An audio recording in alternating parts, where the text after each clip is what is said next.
Ẹ kú dédé àsìkò gbogbo bí tẹ́ ti ń gbọ́ mi lé lóko tàbí lẹ́yìn òde, ẹ jẹ́ kí a gbàdúrà. Bàbá wa ọlọ́run wa, olùfẹ́ wa, àwọn alátìlẹ́yìn wa, olùpamọ́ wa, ọlọ́run aláàánú wa, ó tún ti jẹ́ kí a rí ọjọ́bọ̀ mìíràn nínú oṣù kìíní ọdún tuntun. Ògo ní forúkọ mímọ́ yín ọlọ́run aláàánú, olùfẹ́ wa, ọlọ́run tí ó fún ṣe wá ní oore tí kò ṣeé fowó rà bàǹtàbàǹtà báyìí. A sọ wípé ògo ní forúkọ mímọ́ yín. Ọ̀rọ̀ tí a gbéyàwó lé ní kó ṣe ayé àti ọkàn wa ní rere, torí tí a gbàdúrà ní orúkọ Jésù Kristi Olúwa wa. Àmín, àmín ní orúkọ Jésù. Ìwé ọ̀run ṣíṣí tí a ti ọwọ́ olùṣọ́ àgùntàn Enoch Adéjàre Adébóyè kọ. Èní ọjọ́bọ̀ ọjọ́ 9 oṣù kìíní. Àkòrí tí a ó gbéyàwó sọ wípé máa tì í. Àmú àkọ́sórí wa nínú ìwé Tẹsalóníkà kejì orí 3 ẹsẹ̀ 13. Tẹsalóníkà kejì orí 3 ẹsẹ̀ 13. Ṣùgbọ́n ẹ̀yin ará, ẹ má ṣe sàárẹ̀ ní rere ṣe. Nígbà tí a mú bíbélì kíkà wa nínú ìwé Lúùkù orí 9 ẹsẹ̀ 67 títí dé ẹsẹ̀ 62. Ìwé Lúùkù orí 9 ẹsẹ̀ 67 títí dé ẹsẹ̀ 62.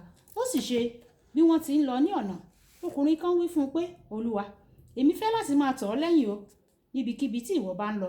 Jésù wí fún un pé, àwọn kọ̀lọ̀kọ̀lọ̀ ní ihò, àwọn ẹyẹ ojú ọ̀run sì ní wọ́n sì ní ìtẹ́, ṣùgbọ́n ọmọ ènìyàn kò ní ibi tí yóò fi orí rẹ̀ lé. Ó sì wí fún ẹlòmíràn pé, máa tọ̀ mí lẹ́yìn o, ṣùgbọ́n ó wí fún Olúwa, jẹ́ kí èmi kí ó lọ ṣe òkú bàbá mi náà. Jésù wí fún pé, jẹ́ kí àwọn òkú kí ó máa ṣe òkú ara wọn, ṣùgbọ́n ìwọ lọ kí o sì máa wàásùn ìjọba ọ̀run. Ẹlòmíràn sì wí fún pé, Olúwa, èmi fẹ́ láti máa tọ̀ ọ́ lẹ́yìn o, ṣùgbọ́n jẹ́ kí èmi kí ó padà lọ dágbére fún àwọn ará ilé mi. Jésù wí fún pé, kò sí ẹni tí ó fọwọ́ rẹ̀ lé ohun ìtúlẹ̀ tí ó wọ ẹ̀yìn tí yóò yẹ fún ìjọba Ọlọ́run. Wàyí ẹ tẹ́tí bẹ̀rẹ̀ jẹ́ láti gbọ́ ohun tí olùṣọ́ àgùntàn Enoch Adéjàre Adébóyè ní fún wa ní èní ọjọ́bọ̀. Ní àkókò ìbímọ, obìnrin nílò láti ti ọmọ jáde. Kò ní ṣe iye ìgbà tí ó bá gbin, àfi ìgbà tí ọmọ náà bá jáde. Ó gbọ́dọ̀ túbọ̀ máa tì í.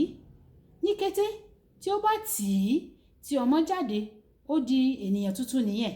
Ìyá, gẹ́gẹ́ bí Kìrìsìtẹ́nì, ó kò lè ṣe tán pẹ̀lú títì tí o bá ń gbé àgọ́ ara àfi ìgbà tí o bá gbé àgọ́ ara tuntun wọ̀ nínú Kristi.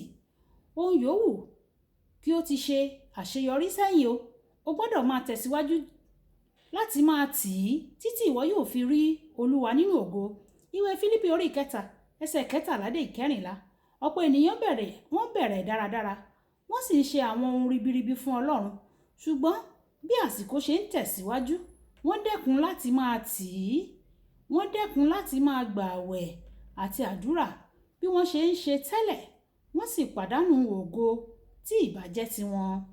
Ní àsìkò kan, nígbà tí inúnibíni wà lòdì sí àwọn Kristẹni ní Russia, àwọn ológun orílẹ̀-èdè náà ní Russia wọ́n mú àwọn ọkùnrin Kristẹni 5 kan, wọ́n sọ wọ́n sínú odò tútù ní àárín ọ̀gìnìtìn. Àwọn ológun náà dá iná, wọ́n sì wí pé, tí o bá sẹ́ Jésù, o lè jáde nínú odò náà, kí wọ́n sì mú ọ ya òru lẹ́bàá iná.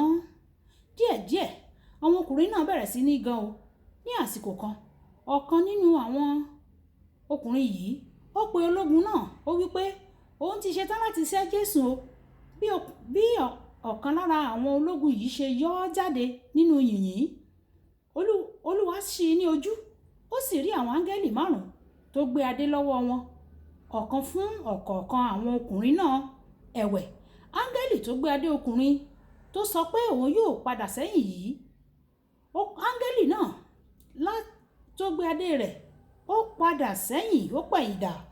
Ọkùnrin náà, ó ti jìyà tipẹ́tipẹ́ fún Jésù Kristi, ṣùgbọ́n ní ìkẹyìn, ó bọ́ òun ó sì pàdánù adé rẹ̀. Olùfẹ́, kò ní ṣe iye ohun tí o ti ṣe fún Ọlọ́run. Bí o bá bọ́ òun nísinsìnyí, ìwọ yóò pàdánù adé rẹ o. Má ṣe jẹ́ kí afẹ́ ayé yìí kí ó dè ọ́ lọ́nà o. Má jẹ́ kí ẹ̀tàn ẹ̀ṣẹ̀ kí ó mú ọ kúrò lójú ọ̀nà òdodo yìí o. Máì tí nípa ìwọ ṣáà máa tì í nípa gbígba àdúrà, kíka bíbélì rẹ̀, ààwẹ̀ gbígbà, lílọ sí ìpéjọpọ̀ àwọn ọmọ Ọlọ́run àti gbígbé ní mímọ́. má jẹ́ kí àdúrà kí ó di èèwọ̀ rẹ, má sì jẹ́ kí agara kí ó dá ọ ní rere ṣe o. Ìwé Gàlátíà orí ìkẹfà ẹsẹ̀ ìkẹsàn-án, nínú Fílípì orí ìkẹta ẹsẹ̀ ìkẹtàlá, Paul àpọ́sítélì sọ pé ará, èmi kò kọ ara mi sí ẹni tí ọwọ́ rẹ̀ ti tẹ̀ náà, ṣùgbọ́n ohun kan yìí ni èmi ń ṣe, èmi gbàgbé àwọn nǹkan tí ó wà lẹ́yìn, mo sì ń nàgà wo àwọn nǹkan tí ó wà níwájú. Gbàgbé àwọn nǹkan tí o ti ṣe kọjá, wọn kò ṣe pàtàkì tó àwọn nǹkan tí o gbọ́dọ̀ ṣe fún Ọlọ́run ní ọjọ́ iwájú rẹ o. Mo gbàdúrà pé ìwọ yóò máa fò lókè títí dé òpin ní orúkọ Jésù. Kókó àdúrà: bàbá jọ̀wọ́ mú mi dúró títí tí wọ́n fi rí ọ nínú ògo. Ẹ̀já sọ pé bàbá mi jọ̀wọ́ mú mi dúró nínú rẹ títí tí wọ́n fi rí ọ nínú ògo. Olúwa mú mi dúró títí tí wọ́n fi pajúdé tí wọ́n sì rí ọ nínú ògo. Olúwa yóò sì ṣe fún wa bẹ́ẹ̀ ní orúkọ Jésù. Olóbùkọ́lá Ayako ní orúkọ mi. Ẹ máa bá mi share, kẹ́ máa comment, kẹ́ máa like, kẹ́ káwọn ènìyàn kí wọ́n lè jẹ àǹfààní ọ̀run ṣíṣí Yorùbá. Ó dàbọ̀.